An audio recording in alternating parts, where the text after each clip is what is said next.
Hello and welcome to SSO, St Mary's Students Online. I'm Joe Bulger. And I'm Adam Carpenter.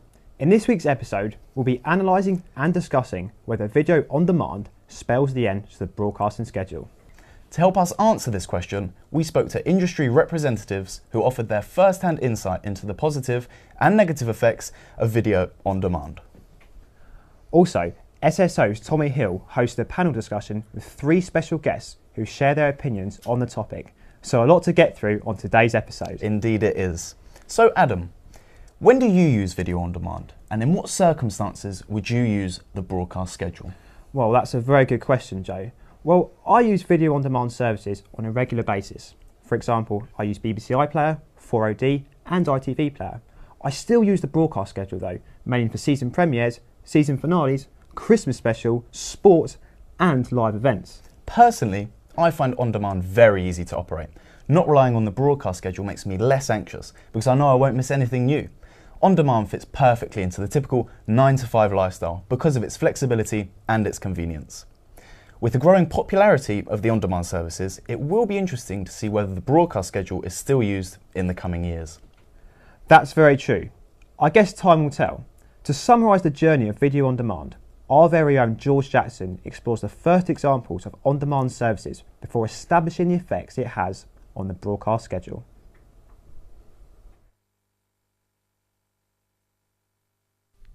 Thanks guys, I'm here today to give you a crash course in on-demand television. Recently, on-demand TV has captured the attention of news outlets who feature on-demand based stories regularly. The biggest news story in recent time is the BBC's decision to take one of the most popular channels, BBC Three, solely online.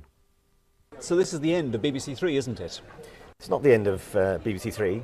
It's the beginning of a new BBC Three. A much smaller BBC, though. This has been a difficult decision, but it's also a historic decision because it's the first time we've asked a channel to transform itself to meet the needs that the audiences will have in the future. So this is not the end of BBC Three programming and all the things that people love and care passionately about the BBC Three. It is the beginning of a challenge to BBC Three to say, now move what you do so well into the environment which younger audiences are living in, and an environment where things are on demand, where people are wanting things when they want it, wherever they happen to be.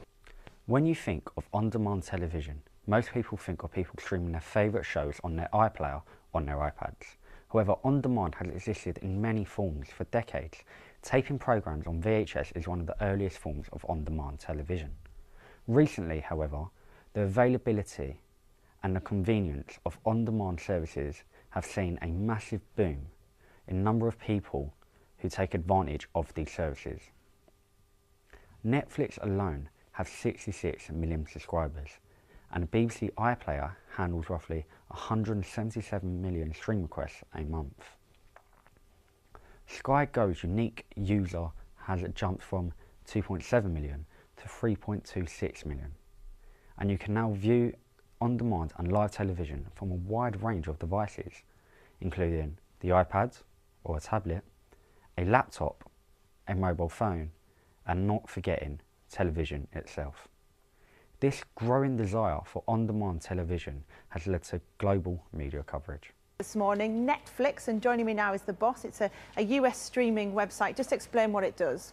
Absolutely. For £5.99 a month, consumers can watch as many movies and TV shows as they want right over the internet to their PS3, Xbox, Wii, Apple TV, Smart TV. Amazing. Broadcasting companies have now realised the potential of providing on-demand television and have begun to compete and advertise their products more frequently. Explore the best of British TV with BBC iPlayer. A world of entertainment that's easy to get your hands on. I'm going to tell everyone! The app that becomes part of your life. It's fantastic. Whether you're on the move, Wherever you like. relaxing at home alone or with family, enjoy BBC iPlayer on iPad, iPhone, iPod and on your TV screen. It's very British, it seems to me.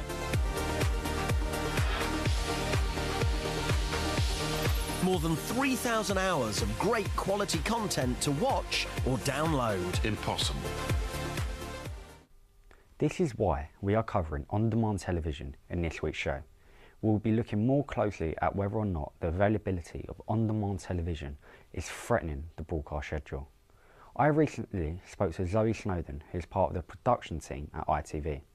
We discussed this issue further. Thank you for joining us today, Zoe. Pleasure. Zoe has worked in a number of different roles for production at ITV and has worked on some major television shows such as Dancing on Ice, X Factor and Brit Awards, for example. And today we will be discussing the effect that the recent rise of video on demand has affected the broadcast schedule. So Zoe, thank you for joining us, as I say. The first question I plan to ask you today is, in your opinion, do you feel that on-demand services have changed the way content is devised and produced at ITV? I do and I don't. Like for instance, for live shows, because on-demand services are so popular these days. I think there's more pressure, for instance, on a live show, because obviously you wouldn't put a live show online, definitely not at the moment. There's more pressure to attract that audience because like on-demand services are so popular, and yeah, I think there's a lot of more pressure, for example, with Dancing on Ice for that. With the pressure, as you said, do you think ITVs are producing more content online for shows such as Dancing on Ice, perhaps? Yeah, I mean they do.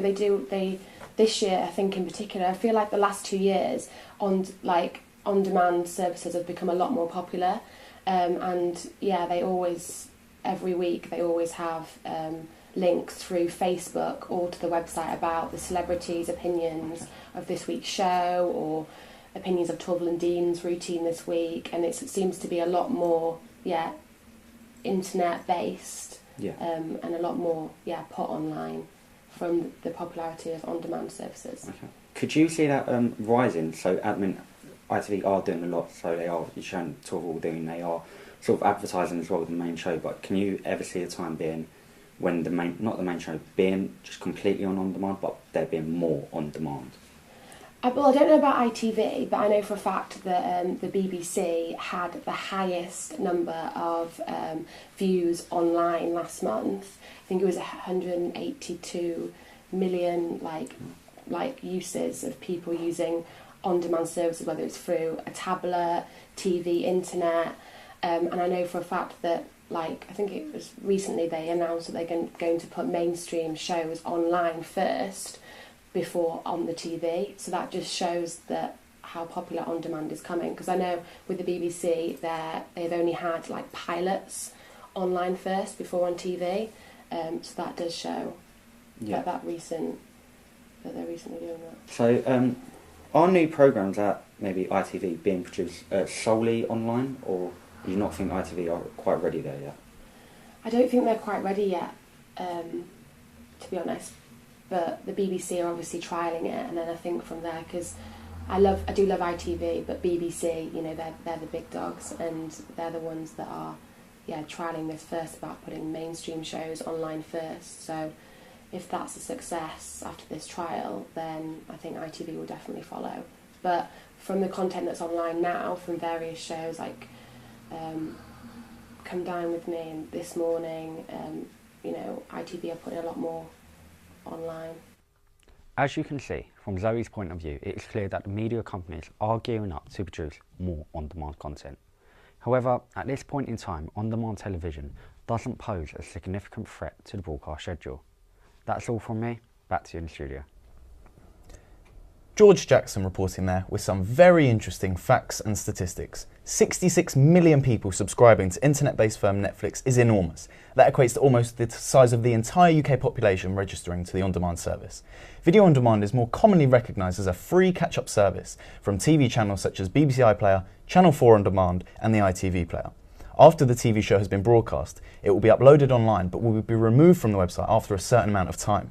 However, pay monthly services such as Netflix and LoveFilm update and introduce new content and keep all of their updated programmes, allowing any user to sign in and watch what they want, when they want.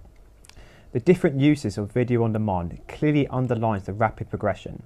However, George's research also showed that despite the huge increase in popularity of on-demand subscribers, there will always be a place for a broadcast schedule, which can include live events. I spoke to Joe Payton, an outside broadcaster who is an employee of media institution B Sky B. He told me where he thinks video on demand will be in the future how BSkyB have adapted to the growing popularity of on-demand services, including the threat it has to the broadcast schedule. Thank you, Joe, for your time today. No worries, Adam. Thank you. Appreciate that. Could you tell us your job title and what exactly you do at BSkyB? Absolutely. As you said, work for BSkyB. Primarily work for Sky News. But we're one big family, so we all help each other out. It's not uncommon for us to work with Sky Sports, Sky Movies, Sky One, you name it. We're across the brand.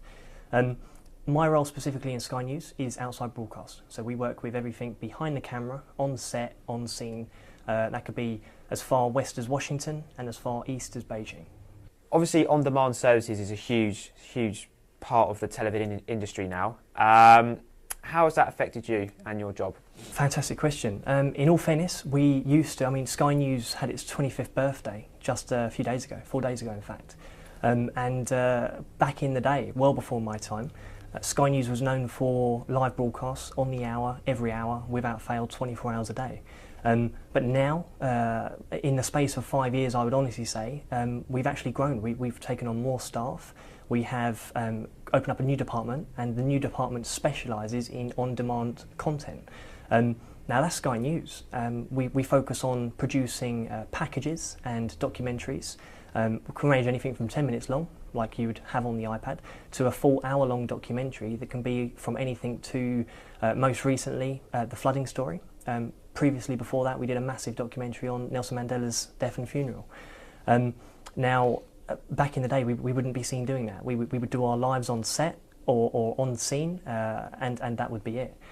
So yeah, I would honestly say that over the past few years, on-demand has grown, specifically within Sky, and trying to be at the forefront of that, we are growing internally and within Sky News. Does on-demand have to audiences? What can they get from on-demand and the introduction of it now? People love the easy option. Everybody loves the easy option. It's easier to acquire on-demand. For example, if your favourite film back in the day was on at 5 o'clock, you would do everything in your power to be at home at 5 o'clock, whether it's with your friends or family, to go and watch that film. Nowadays, with obviously iPads, iPhones and many other smart devices, you can pretty much watch what you want when you want. There's no limit, there's no time, there's no rules or regs that stop you from watching what you like when you like to. As I say, with relating back to BSkyB, we were first with Sky Plus, and then we've jumped up within the past 2 years with Sky Go, which is our portable software that enables you to watch a selection of our channels and broadcasts on the go, wherever you are.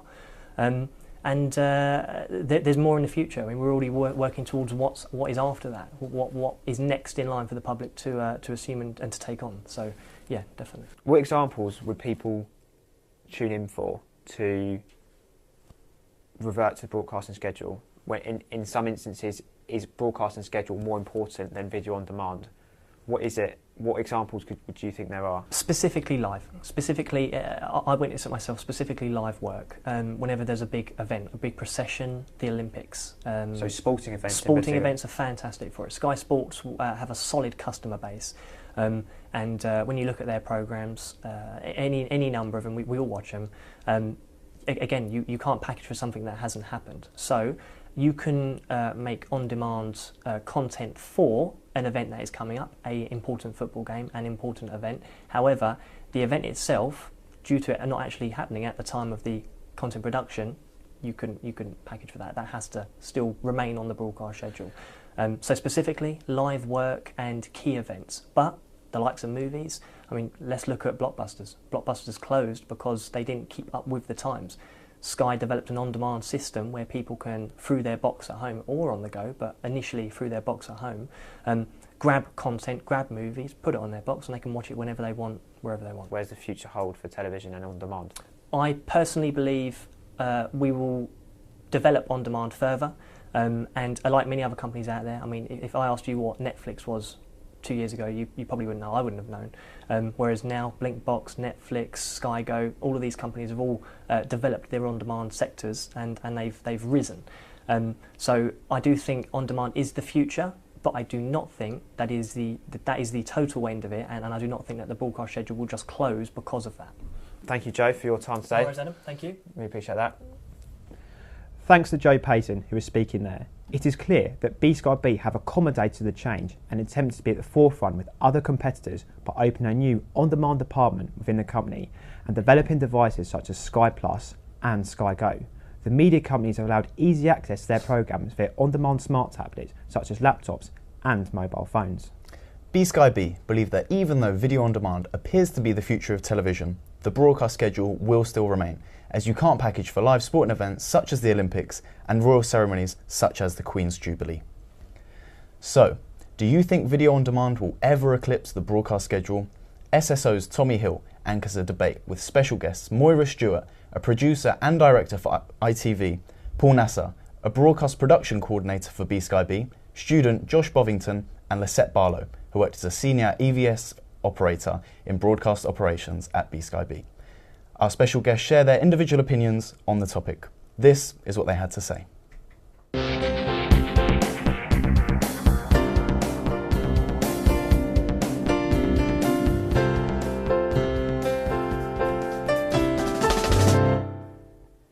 Welcome to SSO. Today's discussion is on the availability of video on demand and the effect this has on the broadcast schedule. We're joined today by Lisette Barlow, Josh Bovington and Moira Stewart. To begin today's discussion, we interviewed Paul Nasser, who is the broadcast production coordinator at B-Sky-B. I asked him, does the availability of video on demand spell the end of the broadcast schedule? This is what he had to say. In terms of whether on-demand will replace live scheduling, I personally don't think it will ever come to that point. There is a lot of content online. If you look at Sky News, they've got the Sky News app, but there will always be a place for live TV. You can't base a company or a system purely on sort of online technology. You need some backbone there with sort of satellite trucks and live transmissions.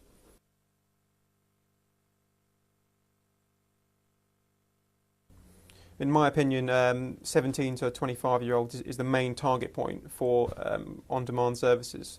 If you think about the elderly, people in their sort of adulthood, didn't actually grow up with computers and weren't taught that.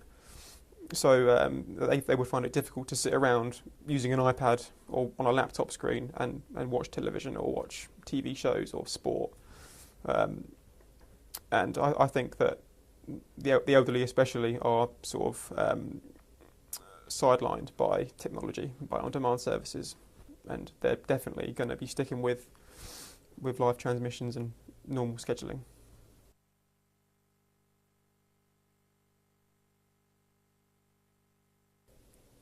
If you look at the facts and figures to do with on-demand, if you look at the Ashes series, for instance, on Sky Sports, there were 16 million unique viewers over the course of the Ashes, which really underpins the sort of fact that on-demand is going to go from strength to strength, but there will always be a key need for broadcasts, live broadcasts and scheduling.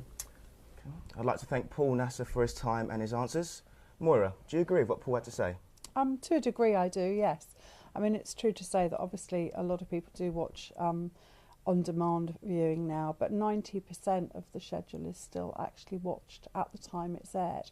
And there's also some quite interesting research that shows that a live television experience satisfies people's emotional needs much more than watching a catch-up or on-demand viewing does. Okay. And from a student's perspective, Josh, what would you have to say about that? Well, I think I agree with him to an extent as well, because he kind of mentioned that 17 to 24-year-olds used on-demand more, and I think that age group would be kind of out more when events were on live, so they would need to catch up with the TV more than, say, like an older age group where they'd kind of be in more watching the television. Moira, you did mention 90% of the viewing is still still watched live.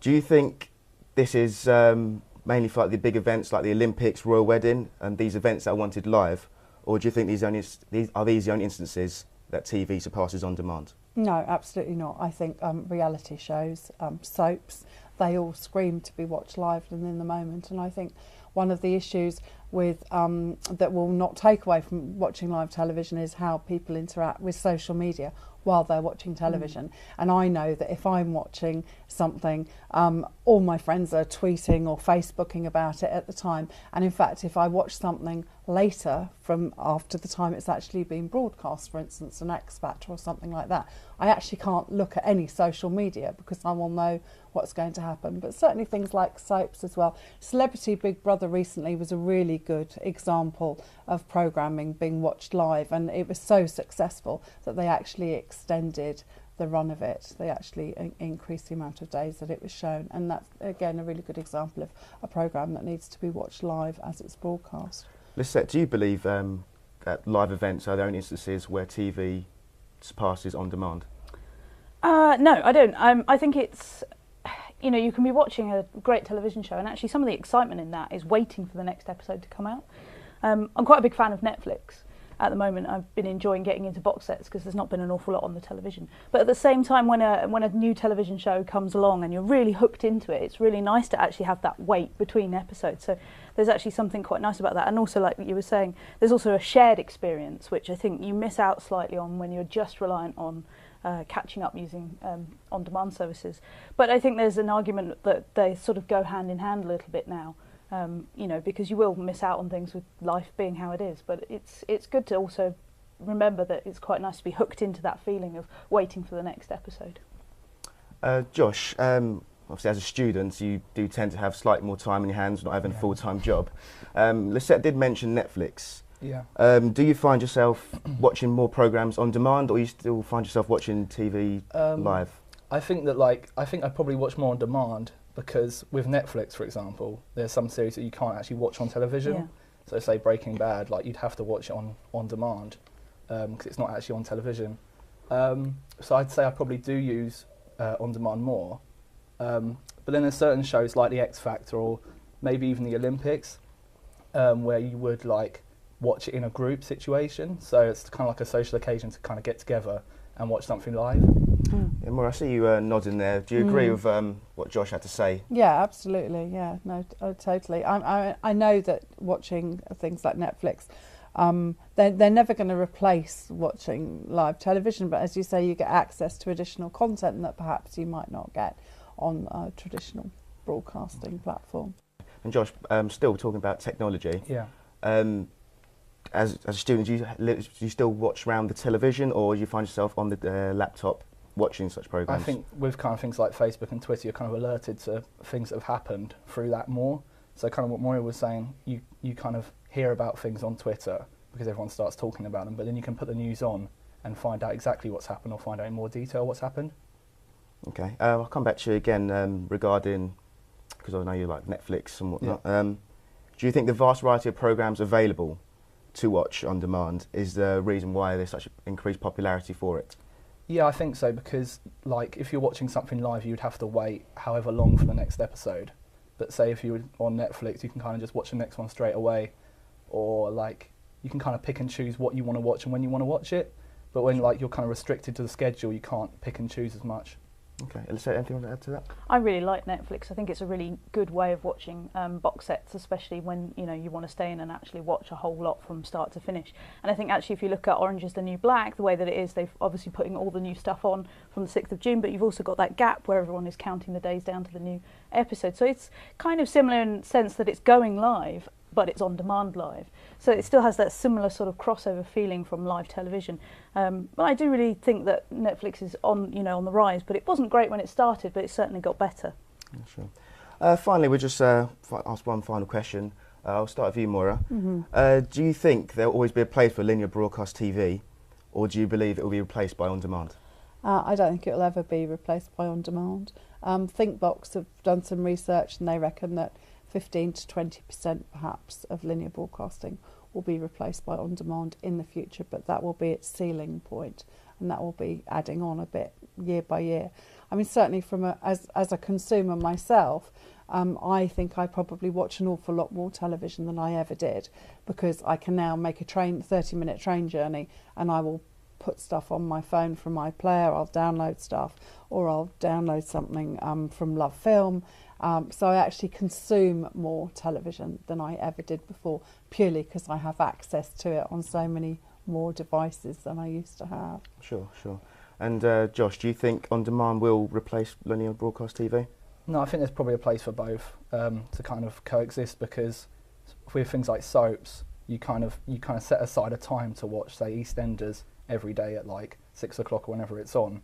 So I think that's kind of like part of people's like routine, and like it's so ingrained into kind of our culture that you can't really just change it and kind of just switch to on-demand all the time. Like it needs to coexist, I think. Sure. And Lisette? Yeah, I certainly think there's a certain ritual element to watching live television, which I don't think you're going to really ever get through on-demand services. Okay, well, thank you for that. Some very good answers there. That is all we've got time for today. I'd like to thank our guests, Lisette, Josh and Moira, for their insights on the discussion. Thank you for watching. Thank you to our panelist contribution there. It is true, a benefit of video on demand is you can watch a whole series from start to finish through a click of a button. However, as Lisette said, an advantage from the broadcast schedule is the anticipation in waiting for next week's episode. The build-up and excitement is something that on demand cannot offer. An example of this is ITV's The X Factor. Audiences who watch the show on the broadcast schedule will look forward to it every week. So overall then, video on demand is proving increasingly popular and being used for everyday use and tailored for individual needs. The system is designed to allow users to select and watch primarily catch-up TV whilst on the go. Example of this can include watching a programme using devices such as a laptop, iPad or mobile. Yeah, I agree. And I also think genre has a huge influence on on-demand services. Despite the threat video on demand poses to the broadcast schedule, it is clear that it will still remain, as you simply can't package for live sporting events. For example, watching your favourite football team or transfer deadline day. However, watching a drama or thriller, such as BBC's Luther, can also be exciting to watch on the broadcast schedule, because you get to watch and learn the story as it unfolds. Watching the programme as it's broadcast means audiences get to watch and learn the twists and turns of the story as it happens, rather than the possibility of being told by someone else when you didn't want to know and having the experience spoilt. Ultimately, video on demand does not spell the end for the broadcast schedule. After hearing from all our guests, we can see that even though on demand is a rapidly growing sector within television, it's unlikely to ever replace the broadcast schedule. Video on demand is more of an individual service and tailored for personal needs, which is mainly targeted at the younger generation, primarily students. However, the older generation have grown up without video on demand and relied on the broadcast schedule to watch their favourite programme. So, the broadcast schedule will survive the rise in popularity of video on demand.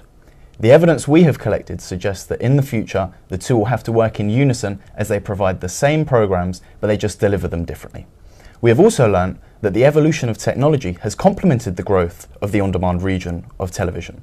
With smartphones, tablets and laptops becoming less of a luxury and more of a necessity in society, it is no shock that more and more people are watching on-demand television. Well, that's all we have time for today. We would like to thank all our guests for their contributions. Thanks again. Thanks for watching. See you next week. Same time, same place. Bye-bye. Bye for now.